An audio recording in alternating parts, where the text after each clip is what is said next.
fallecimiento, quiero comentar algunos de los ensayos de Dolores que me han marcado en mis investigaciones novohispanas y que sin ella no hubiera tenido la inspiración necesaria.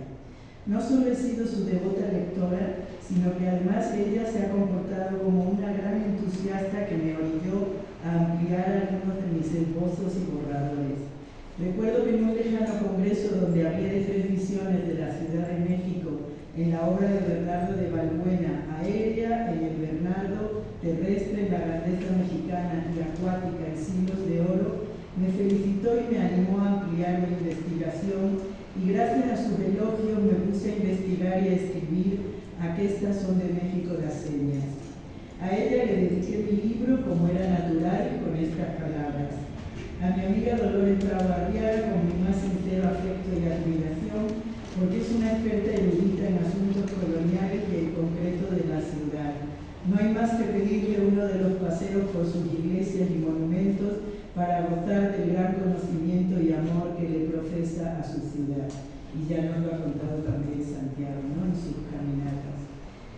Pero no solo la ciudad fue uno de sus grandes intereses. Dolores Bravo fue también una de las principales estudiosas de la fiesta novohispana, con múltiples contribuciones: el arco triunfal novohispano como representación, la fiesta pública, su tiempo y su espacio, festejos, celebraciones y certámenes, textos diversos de festejos novohispanos del siglo XVII, o el ojo como espejo reflejo de las virtudes de un príncipe, entre muchos otros. A su juicio, en la fiesta se mezclan lo sagrado y lo profano, lo lúdico y lo patético. A pesar de la cantidad de referencias eruditas y alusiones mitológicas que conforman las arquitecturas efímeras de las fiestas, afirmaba que el pueblo parecía entenderlas, cito a Dolores. No resulta sorprendente observar que las castas incultas y en gran medida analfabetas estén familiarizadas con los códigos de representación contenidos en un arco triunfal, con un lenguaje simultáneo que emplea signos plásticos y verbales. La cultura es visual y auditiva, medios perfectos del didactismo doctrinal. Entre los varios actos de bienvenida a virreyes que estudió Dolores, además del Neptuno alegórico, por supuesto, quiero destacar dos del 17 y del 18 respectivamente. La piérica narración de la plausible pompa por la llegada del conde de Paredes en 1680 de Juan Antonio Ramírez Santibáñez, una relación de fiestas en verso de la que nuestra homenajeada resalta dos tópicos significativos que vinculan la entrega de la ciudad y la investidura ritual que el virrey posee como enviado del soberano, de tal manera que se alaba al mismo tiempo al virrey y al virreinato de la Nueva España para incluir al Nuevo Mundo dentro de la historia universal. La relación del 18 se llama Ojo Político, idea cabal y ajustada copia de Príncipes, por la entrada de don Agustín de Ahumada y Villalón, marqués de las Amarillas, en 1755, del presbítero don José Mariano de Abarca, quien eligió el tópico del ojo como representación simbólica del dominio de la autoridad política. Además de romper con la tradición de comparar a los virreyes con dioses o héroes de la antigüedad y de utilizar a los animales para los emblemas, como el león que duerme con los ojos abiertos, el águila que puede mirar directamente al sol y el grifo que es mezcla de águila y león y por tanto tiene el simbolismo de los dos en el sentido visual. Y por último, el lince, dice María Dolores, sinónimo de la mirada y los ojos más perfectos del reino animal.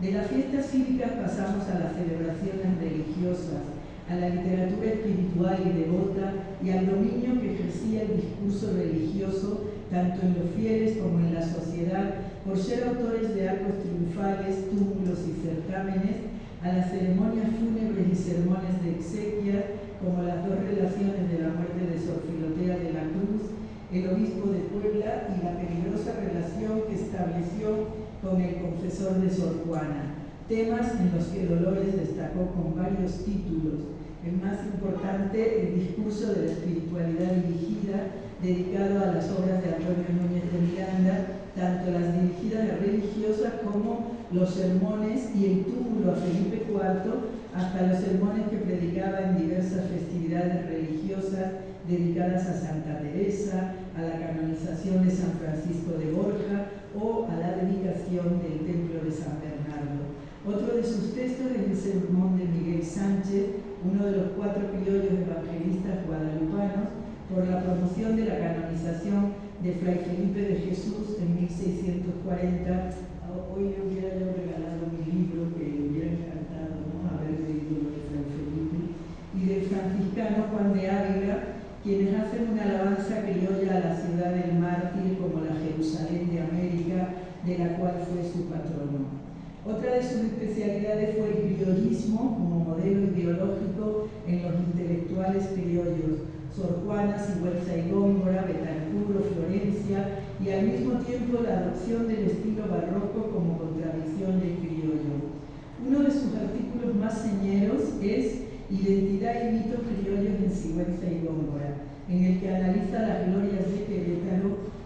a la luz de las disputas entre el criollo y el gachupín, en las que prevalece la ponderación de los frutos de la tierra, la belleza del paisaje, la opulencia de las ciudades y la riqueza excepcional de los metales preciosos, para marcar la diferencia con los españoles. Y eso es, según Dolores, un signo de identidad cultural y de naturaleza propio del criollo, en el que priva la comparación con la vieja España, pero sobre todo la autosuficiencia de las nuevas tierras consideradas un paraíso. Recuerdo mi participación en su homenaje de 2011 de la UNAM, que se tituló La permanencia del corazón, homenaje a María Dolores Bravo Arriaga, con la ponencia Colgados del Virrey, 1000 pretensores, orgullo, prejuicio y reclamos criollos, donde, siguiendo sus enseñanzas, estudio algunos ejemplos de géneros como la épica, la sátira y las relaciones que se usaron como canales para que las voces de los criollos se quejaran y reivindicaran sus derechos por nacimiento y por herencia. También, todos sabemos, fue una de las grandes especialistas en la obra de Sor Juana, y por ello la invité varias veces con mis alumnos de la UAM a que explicara Primero Sueño. Su erudición era tan apabullante que pasmaba los sentidos. No dudo que muchos alumnos corrieran a leer despacio los difíciles versos del papelillo para recrear todo lo que habían aprendido en su clase magistral. Sus investigaciones sorjuaninas abarcan un gran abanico temático, desde las loas y autos sacramentales, estudiados en 2 diferentes artículos. En uno analiza sus argumentos teológicos, sus dialécticas discursivas y sus ámbitos históricos, descubrimiento, conquista, colonización y cristianización por los misioneros, hasta la magna y emblemática construcción barroca, son sus palabras, que es el Neptuno alegórico, donde rescata a la monja como hábil narradora de fábulas e historias egipcias, siguiendo las fuentes de Heródoto, Plutarco y Apuleyo, además de sus consideraciones teóricas insertas en las alabanzas. El otro destaca la conciencia criolla y el sentido de la composición. En 2016 nos entregó una magnífica antología, Panorama de Textos Novohispanos, en la que da a conocer una gran variedad de registros poéticos, cronísticos, teológicos, satíricos, desde los poemas de Sor Juana, la prosa barroca de Sigüenza, disputas entre gachupines y criollos, diarios, sermones, teatro, hasta unas décimas dedicadas a las prostitutas de México. Una espléndida selección de lecturas que acerca al universitario a los 3 siglos virreinales.